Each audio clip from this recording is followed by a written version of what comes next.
E fato de Seleção Paulina, começando aqui mais um vídeo no canal. No vídeo de agora a gente vai ver aqui com o pessoal lá do F360 falaram após a vitória do São Paulo, também a previsão aí para o jogo de sábado contra o Flamengo. Então antes de mais nada, desce aí embaixo, deixa seu like, se inscreve no canal para não perder os próximos vídeos. Ajudar a bater a meta de 6 mil inscritos, estamos quase chegando aí, dessa força para esse jovem São Paulino, beleza? Já sabe, né? A gente vai estar assistindo o vídeo junto e vendo tudo que eles vão falar. No final do vídeo eu volto trazendo a minha opinião, os meus comentários. A gente vai debater e comentar muito sobre o Tricolor, sobre essa vitória de ontem, sobre o jogo final de semana, sobre a temporada, sobre muita coisa. Créditos e direitos autorais estou deixando na descrição, sem mais enrolação. Simbora pro vídeo. Os caras iam em balada com ele, saíam, tem... Boa influência. Não, a gente não tá aqui legal. Então, assim, isso é boa. Porque pra muita gente é o Rames, era um satanás, é o coisa ruim. No São Paulo, todo mundo odiava o cara, ninguém suporta o cara. Ai, que bom que... Vamos soltar rojão. Cara, que ele... você parecia a bruxa do 71, Satanás! Coisa ruim. Não, cara, ele era um cara querido por boa parte do grupo, assim. Mas isso sempre foi falado. E o Caleri lamentou porque ele não encaixou no São Paulo. Ele falou assim, é um dos melhores jogadores com quem... Mas isso aí eu acho que até o jogador, os Então ele torcedores fala, lamentam. assim, é um pecado, é um desperdício. Ele falou assim, cara, o Rames, pra gente ganhar a Libertadores e até pra ganhar essa Copa do Brasil, nas Copas, o Rames seria muito útil. É meio que um desperdício você perder o cara que foi eleito o melhor jogador da Copa América com decisão. Então, assim, é claro que tem muito São Paulino que ficou chateado. Você, por exemplo. Que ele não... o Birner, né? O Bisney, né? Nem lembra, ele tá lá na Olimpíada. Ele deve estar feliz da vida, né? Paris, o Rames longe e tal. Vitor Birner é o novo rico. E pouca gente maldade, não vai falar. o pessoal comparou o Birner com aquele rapaz que entrou pra tirar a touca lá. Que ele Com aquelas... É maldade Aquele isso. cara tá em forma melhor que o Birner. Ou aquele cara. Então é o seguinte, quer dizer... Ele vai voltar, hein? Agora o Rames realmente é passado no São Paulo, mas assim, só pra acabar com essa imagem de que ele é o terror, de que ele é odiado, que todo mundo Eu acho que essa suporta. imagem não existia, não. Pô. Ele não rendeu. Ele não rendeu, mas assim, tem vários fatores. Quando que odiaram ele? Não gostaram dele quando ele não viajou, dizem, pra final da Supercopa. Não podia. Outros caras que não estavam relacionados foram, Rodrigo Mas Nestor. ele tava longe de ser um cara odiado. Mas tudo bem. Mas a lamentação aqui, ó, que ele não jogava. A coisa mais importante da tua pergunta, o Rames Rodrigues ou a vitória do São Paulo? A vitória do São Paulo ontem é muito importante. Entendi. 2 gols, um do Luciano, um do Caleri. O gol do Caleri foi chamado o gol Pedro Ivo. É? Gol Pedro Ivo, porque ontem o Pedro Ivo, ele pediu, falou assim, o São Paulo vai ganhar gol de Caleri, né? Gol do Caleri. Eu falei, pode, crava aí, toca no Caleri que é gol. Falou mesmo. Falou. Então o Caleri fez o gol. E quem Pedro chutou? Ivo. Saiu pra Quem câmera. chutou a bola do Caleri? Luiz Gustavo chutou, Tadeus... E a atuação desse rapaz aí? Tadeus Hein? bateu roupa pra frente ali, fez o que pôde, e aí no rebote o Caleri E fez o a 2 a 0. atuação desse rapaz aí, Luiz Gustavo? Tá muito bem. Diferentemente do parceiro dele, Bobadilha, que bem que ontem saiu, né? muito mérito do professor O Rebeldia. melhor é quando ele sai. Professor Rebeldia, né? São Paulo com um jogador a mais, ele faz o certo. Porque tem técnico brasileiro que diz que complica, né? Não, quando o adversário fica com um a menos, aí é muito difícil, porque aí se fecha. É melhor jogar com... Quando o campo tá estreito. Quando o campo tá estreito. Tem técnico que vai lá, perde o jogo, não sei o quê, o cara vai com esse papo. Bingo da desculpa. Ai, não, o jogo complicou quando eles tiveram um expulso, porque aí eles fecharam e não conseguia fazer nada. Então, o Rebeldia foi inteligente. Sacou o Bobadilha que não tá jogando nada, né? Na volância, o Goiás não passava do meio campo e botou um jogador ali aberto, o Eric, que tá sendo pouco aproveitado, né? A gambeta, trouxe a gambeta pro jogo, que é o drible, que é o X1, como fala a Nath, né? E aí o São Paulo, rapidamente, em 2 minutos ali com o Eric, já fez 1 a 0 e poderia ter encaminhado melhor a classificação. O São Paulo jogou desde os 35, mais ou menos, do primeiro tempo com um jogador a mais, poderia ter feito uma goleada e selado a classificação. Ô, Bubu, mas você olha pra esse Goiás aí, você acha que tá em risco o jogo da volta? Você pouparia? Não tá definido. Pouparia, Não tá Brau? definido. Não, poupar não. Que poupar, cara? O jogo é quinta-feira da semana que vem? Eu só tô te perguntando. Sábado. Não, eu já tô respondendo. Tá bom. Então, assim, São Paulo jogou ontem, terça-feira. Agora descansa hoje, de boa. Acompanha a rodada aí. Aí volta a treinar na quinta, treininho na sexta. Joga a Vera, vai com força pra ganhar do Flamengo. Sábado é o Rebeldia contra a Tite. O Tite vai conhecer o Rebeldia, né? Ontem 45 mil torcedores, mesmo com chuva, frio. São Paulo ultrapassou 1 milhão de torcedores no ano em casa. 22 jogos, mais de 1 milhão. São Paulo esse ano deve bater o recorde. O ano passado teve mais de 1,5 milhão. São 22 jogos do São Paulo. São Paulo ainda tem oitavas de Libertadores, talvez Cara, aí o cara quartas. sabe tudo de São Então, Paulo. Sabe sei tudo, tudo, O cara. calendário tá aqui. É que hoje é pocket, São tem que ser rápido. Hoje é pocket. Historiador, Né? historiador. Então, assim, pra mim, o Bobadilha não tem mais como ficar no São Paulo. Não é no clube, não é o time titular. Então você pode. Se o São Paulo vai jogar contra um time de menor expressão que vai ficar fechado, pode usar mais o Eric, né? Ou coloca uma outra opção no meio campo, tal, porque o Bobadilha tá muito abaixo, entendeu? Muito abaixo. E o Luiz Gustavo, de fato, eu já dei uma cornetada nele algumas vezes. Já não é de hoje e ontem, que ele foi está. mal? Ele tem um bom posicionamento, ele tem um bom chute, coisa que aqui no Brasil também é meio raro. Ele pega muito bem de média distância. Então, e ontem ele te calou. Não me calou porque eu já tô a favor dele, né? Já tô defendendo ele. Ah, você mudou, O cara cala você quando você critica ele. Não tá sendo o caso agora. Ô Zé, você acha que essa pergunta de poder se dar o luxo de poupar na volta, ela cabe pro São Paulo nesse momento, diante do calendário que não sai da cabeça do Bubu? Boa tarde a tarde, todos, boa tarde. Eu não sei se... Seja bem-vindo, hein, Zé? Muito obrigado, muito obrigado. É sempre um prazer tê-los aqui, voltar A carta aqui, foi a carta sorteada. foi sorteada. Ele ontem recebeu uma punição. Aliás, fala, não conta pra Não ninguém. vou Já falar passou. nada. Tal. Não, eu acho que assim, depende muito do que vai acontecer nos próximos jogos.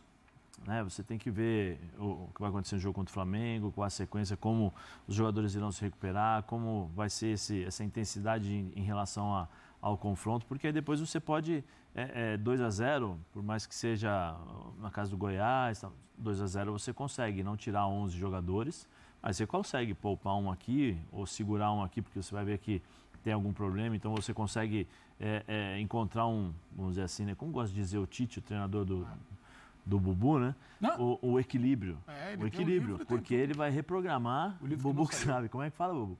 Reprogramar. Criatividade na reprogramação de movimentos. Isso, o entendeu? Pedro Ivo fala sempre. 2-0 é um placar perigoso, Zé. Ah, é verdade. E aí, eu acho que o São Paulo tem condições de administrar, não vou dizer poupar, mas administrar até esse jogo. E aí depois você vê, não, isso aqui eu consigo fazer, isso aqui eu não consigo, até porque o elenco do São Paulo não é um elenco que tem tantas possibilidades em relação a qualidade. Você não tem os 11 jogadores reservas, vamos dizer assim, do mesmo nível que o titular. Então você vai ter que entender o que tem pela frente, o que você pode utilizar, porque aí em determinados momentos, eu acho que o sacrifício do jogador, sacrifício nada, né? Jogar, porque é a profissão do jogador, né? Também tem que ser levado em consideração. Aquele negócio de olhos nos olhos do treinador, entendeu? Tá bom, beleza, vamos pro jogo, conto com você. E aí é questão de entrar e jogar. Título, Edu. Título, possibilidade de título, quando ela se aproxima, o jogador esquece do cansaço, o jogador quer jogar, o jogador quer entrar para a história. Ontem a dupla, né, o Caleri junto com o Luciano, 156 gols, alguma coisa assim, 83, 84 o Luciano, o restante o Caleri, ou seja, esses jogadores eles conseguem, através de jogos assim, entrarem para a história e vão entrar. Não, e agora chega setembro, outubro, todo mundo quer estar no campo, novembro, não tem jeito mesmo. Agora Jogo grande, Edu. Jogo grande. Todo mundo quer jogar. Foram 2 gols de rebote. Você que gosta de ficar sempre no Não, rebote. o Pedro fala muito a segunda bola. Ele fala, é gol de segunda bola. Ele fala. Esse aqui é o rei do rebote. Ele vai debochar. Mas Não é assim. ele vai debochar. O outro time tá fechado. Qual é uma das armas? Chutar de longa distância. A segunda bola é muito importante. Você já A gente viu nesse conheceu alguém jogo. que era o rei do rebote, Pedro? Vou te Tem falar. muito, hein, Pedro? Eu vou te falar, tinha um Maravilha. amigo meu que tava apresentando aqui nos últimos dias. Sério? Tava sempre atento, pegava uns caras aí, não sei o quê, deu rebote, conferia, 2 pontos. Basquete tem muito rebote. O segredo é o posicionamento. Mas é Seja isso. onde for na sua vida. Você tem que ver, por exemplo, Túlio Maravilha, o jogador, Túlio Maravilha jogador de era mais assim. idade, o atacante de mais idade, ele tende a correr menos, ele precisa estar o quê? Bem posicionado. Porque o Cano fazia muito gol no passado, um toque só na bola. Sempre bem posicionado. Eduardo Menezes, com uma idade um pouco mais, já não é tão garoto. Bem Sempre posicionado. bem Sempre posicionado. Faz a leitura de cenário, opa, vai sobrar um rebotinho ali. Aí você. Pronto, vai lá e. Mas isso é quando você está em condição de jogo. Quando você não está em condição de jogo, você não vai pro rebote. Exatamente. Certo? Fatiou, passou. Botafogo e Bahia. Também jogaram. Todas essas questões que você trouxe, eu vi alguns São Paulinos reclamando ontem, inclusive o Subeldia precisou responder 2 ou 3 vezes na entrevista sobre a baixa utilização dos jovens das categorias de base. Não vejo isso como um problema, mas acabou sendo assunto depois do jogo de ontem. É isso, Bruno, até porque na rede social o torcedor do São Paulo tem tem pedido muito a entrada do Henrique, do William Gomes. O Rodriguinho é um caso à parte, né? O Rodriguinho, ele tem feito também, além de treinado aqui com o profissional, tem feito um trabalho de, digamos assim, um condicionamento físico melhor. Ele é muito alto, precisa de muito fortalecimento nas suas articulações, de joelho, de tornozelo, para suportar essa altura. Então o São Paulo está apostando mais no Rodriguinho, num trabalho específico esse ano, para que ele fique inteiro fisicamente, para que ele passe uma ótima pré-temporada e no ano que vem sim arrebente. Claro que isso não impede que até o final do ano ele tenha alguma oportunidade. O problema do Zubeldia é quem tirar para a molecada entrar. Porque assim, o quarteto ofensivo, onde jogam esses jogadores que eu citei, é um quarteto que foi estabilizado e agora é o titular absoluto do São Paulo. Lucas Moura, Luciano, Ferreirinha e Caleri. Então fica difícil você imaginar que ele vai, a não ser preservando ou até num jogo menos importante, o que não deve acontecer até o final da temporada, sacar 1 ou 2 ou 3 desses jogadores para dar oportunidade. A maturação desses garotos, que foi questionada na coletiva, é mais para o decorrer do ano e quem sabe no ano que vem, Campeonato Paulista, eles tendo muito mais chances, muito mais oportunidades. Bem, tá rolando aqui uma reapresentação, quem jogou mais de 45 minutos já está saindo, porque tem ainda 2 treinos até o jogo contra o Flamengo, que vai ser sábado, 9h30 da noite. O que a gente pode falar é que uma dessas vagas aí surge no final de semana. O Luciano tá fora, suspenso pelo 3º cartão amarelo. Mas você vê que o elenco do São Paulo hoje é tão mais completo do que em anos anteriores, que só para esse lugar do Luciano, você tem no mínimo 4 opções. O Eric, que entrou bem, mas que deixa o time muito ofensivo. O Wellington Rato, que joga pela direita e que pode fazer com que o São Paulo tenha mais cuidados de marcação no meio de campo. O Michel Araújo, que também joga pelo lado direito. E o Rodrigo Nestor. Então, só para a posição do Luciano, sem contar os garotos, você tem no mínimo 4 possibilidades que serão trabalhadas aqui no decorrer dos próximos dias. A maratona é grande. Flamengo, Goiás no Serrinha, Atlético Goianiense, Nacional do Uruguai, Palmeiras e Nacional do Uruguai pela Libertadores. Um agosto que promete, viu, Bruno? Promete sim, e pelo menos começou de uma maneira boa com essa vitória por 2-0. Obrigado, viu, Edu? Talvez não feche o confronto, mas é uma vitória bem confortável para o São Paulo. É um grande passo, Bruno. A gente pode perder de vista que há uma diferença técnica dos dois times. É um time da Série A que está brigando em cima contra um time que joga a Série B. Então essa diferença, se você já tem a vantagem como o São Paulo já tem, essa diferença aumentou. É uma vantagem muito boa. Não definiu o confronto, não está fechado, tem jogo para acontecer na Serrinha. Goiás pode impor dificuldades ao São Paulo, mas o São Paulo numa vantagem é surpresa. Pela vantagem que tem, pela diferença que tem para o Goiás também em relação a elenco, a jogadores. São Paulo deu um passo importante para garantir vaga à próxima fase. A gente estava vendo o lance ali, né, da expulsão. O que é que vocês acharam e qual foi a influência dessa expulsão no resultado, Breda? Correta a expulsão. Marcão chega com muita força no Luciano. Poderia ter segurado um pouco o pé. E a expulsão faz com que o Goiás tenha de jogar ainda mais retraído, e foi a proposta, uma proposta até que funcionou bem. O Zanardi até elogiou a postura defensiva do time, mas com 1 a menos fica difícil. São Paulo com repertório ofensivo e principalmente pela mexida que o Zubeldia faz ao colocar o Eric no lugar do Bobadilha no segundo tempo. São Paulo vai chegando perto do gol, empilha oportunidades e por ter empilhado chances, poderia já ter resolvido o confronto. E até pela circunstância do jogo. Jogar com a mais durante 60 minutos é uma vantagem que o São Paulo acabou explorando pouco. Agora, com 2-0, já resgata aquele fantasma do ano passado contra o Sport na mesma fase, nas oitavas de final. E São Paulo, fora, né? São Paulo venceu no Retiro, 2-0. Verdade. E tomou o 3-1 que levou a partida para os pênaltis, uma classificação aí tomou 3-1 no Morumbi, né? Isso. Morumbi, sufoco. classificação sofrida. E o São Paulo, com esse calendário, precisando também olhar para o Campeonato Brasileiro, já não vai poder poupar tanto no confronto de volta. Não dá para negociar. Se tivesse feito 3-4-0, já ia bem tranquilo para Goiânia, com o jogo, com a classificação praticamente resolvida. Ainda está em aberto, embora a vantagem seja respeitável e considerável. Não foi suficiente para ele ganhar, salvar ou eliminar uma data, né? Ele vai ter que jogar. Mas, Bruno, vou te falar que, assim, o Zubeldia não tem falado abertamente sobre isso, foi perguntado ontem também pelos companheiros, ele prefere pensar jogo a jogo, vai ver o que a semana vai apontar, o que os exames de recuperação dos jogadores também apontam. Agora, é sábado e quinta-feira. Eu acho que ele vai ter um intervalo aí que talvez ele não tenha nas outras semanas. E entre sábado, Flamengo, quinta-feira em Goiânia, se tiver que tirar alguém, eu imagino que ele tire na Serrinha, contra o Goiás, para começar pelo menos, na quinta. Acho que no sábado vai jogar todo mundo que pode jogar. E aí na quinta, se tiver um desgaste, alguém um pouco mais cansado, na quinta eu imagino que não comece contra o Goiás. A partida contra o Flamengo é importante para o São Paulo Claro voltar vencendo o Brasileiro. É um adversário também ali da parte de cima da tabela. Quando ele coloca o Eric, ele coloca na ponta direita, certo? Isso mexe com o Lucas? Mexe porque o Lucas vem mais pelo meio para jogar, né? Porque ali o Goiás tinha uma defesa formada por 5 defensores, né? Os 5 da defesa, mais 4 no meio-campo e mais 1 quando tinha 11 ainda. É expulso o Marcão, aí você perde um volante, um jogador de marcação no meio fica com um a menos ali, um setor que o Goiás marcava bem.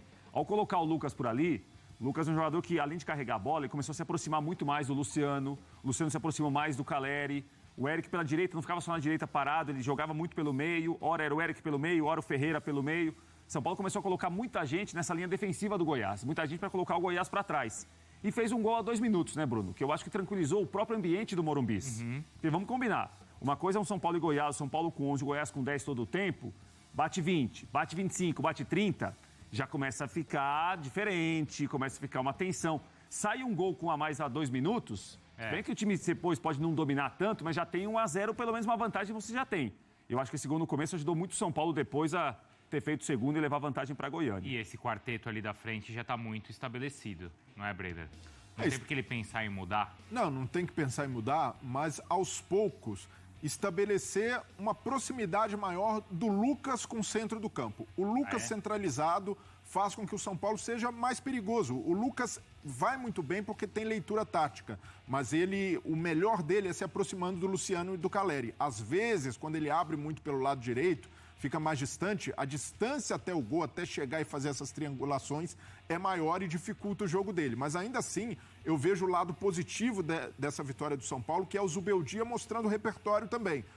Poderia ter feito uma substituição mais conservadora ou não alterado tanto a parte tática do time com um a mais, mas ele consegue colocar o Eric, 2 pontas muito verticais, o Rafinha pelo lado direito começando o jogo de forma mais defensiva, Igor Vinícius entra no segundo tempo e dá mais possibilidade de ataque pela direita. Então é o Zubeldia usando bem o elenco do São Paulo no momento em que vai precisar, às vezes, rodar e modificar a estrutura tática da equipe. 2 dos maiores campeões da Copa do Brasil se enfrentam hoje, certo?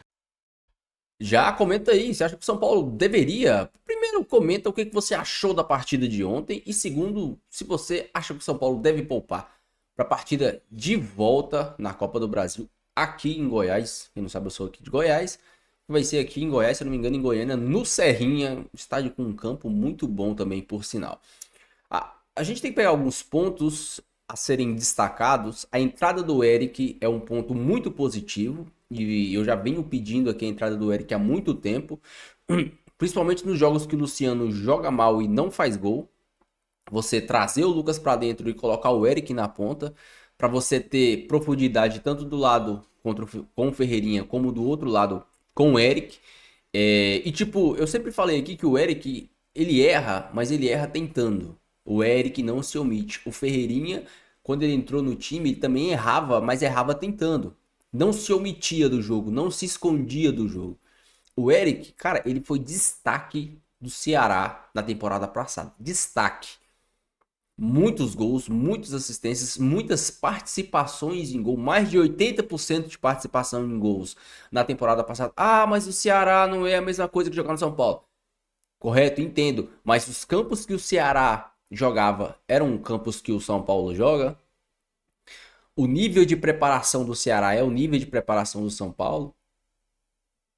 Os adversários que o Ceará enfrentavam eram adversários do nível que o São Paulo enfrenta. Então, o time que o Ceará tinha era o time do nível que o São Paulo tem, os companheiros que o Eric tem. Aqui o Eric toca a bola pro Caleri, lá o Eric tocava a bola pra lá Deus sabe quem. Então assim, o Eric pra mim, ele tem tudo pra ser um jogador fundamental nesse time do São Paulo. Você sabe que o meu sonho é o São Paulo jogar com 2 pontas. Trazer o Lucas pro meio, já que o São Paulo não tem um meio articulador. Trazer o Lucas pro meio pra ele poder arrancar, poder criar jogadas pelo centro. O passe do Lucas também é mais refinado e mais qualificado que o do Luciano, apesar do Lucas também não ser esse meia organizador, esse meia do último passe, mas ele consegue fazer essa função melhor que o Luciano. O Luciano, para mim, quanto mais próximo da área, e eu acho que ele tá até mudando isso. O Luciano não tá sendo assim destaque nas partidas. Ontem o Luciano fez um gol, beleza. Mas ele não tá sendo o destaque como... Deixa eu ver como eu acho aqui o argumento. Cara, a função que o Luciano joga hoje, ele deveria ser esse meia que articula o jogo, que cria, que ajuda na criação. Os jogos que ele tentou fazer isso, ele foi muito mal. Então, eu não sei se ele ou o Zubeldia tomaram a decisão de eu vou criar menos e estar mais próximo da área. Porque é isso que o Luciano faz de melhor. Estando próximo da área, ele consegue finalizar, ele consegue bater no gol, ele consegue fazer gols, ele consegue receber essa bola virar, ele consegue fazer uma tabela curta dentro da área. Então, quanto mais próximo da área o Luciano tiver, melhor. A grande questão é, como o Luciano vai estar dentro da área, isso pode gerar um buraco naquele setor que ele deveria estar. E por isso tem que ser ocupado ou pelo Lucas, que geralmente fecha para o Igor Vinícius passar, ou por um dos volantes que saem. E falando em volantes, o Bobadilla realmente não está inspirado. Eu acho que o Marcos Antônio deve entrar contra o Flamengo. Ele tem tudo para chegar, jogar e se manter no time, permanecer no time. Ele é um bom jogador, um cara muito dinâmico. Ele lembra as características do Alisson. Não é exatamente a mesma característica, mas ele tem um bom passe. Ele não vai estar em todos os lugares do campo como o Alisson estava. O Alisson estava em todo lugar. Ataque pela esquerda, o Alisson estava. Defendendo pela direita, o Alisson estava. Pelo meio, estava. Atrás, na frente. O Alisson estava em todos os lugares. O Marcos Antônio não é esse cara. Muito por ter jogado na Europa, é um cara um pouco mais posicional, mas que sabe se movimentar, sabe participar das jogadas. É um cara que ajuda na criação. É um cara que tem ele entra na área nos momentos certos. Ele consegue entrar na área nos momentos certos. Então vai ser um cara que vai ajudar bastante o São Paulo, vai ajudar bastante o Luiz Gustavo nessa função que para mim o Gustavo está sendo sobrecarregado. Então, São Paulo venceu ontem. Foi um jogo brilhante? Não foi. Foi uma atuação brilhante? Não foi. Eu acho que o São Paulo jogando contra um time como o Goiás, com um a mais dentro de campo, São Paulo tinha que se impor mais, tinha que meter 2, 3, 4, 5, mas foi o que teve. Isso dá tranquilidade para a sequência da temporada. São Paulo vinha de uma derrota, dá cancha, dá panca, né, pro jogo do final de semana, que vai ser um jogo importantíssimo.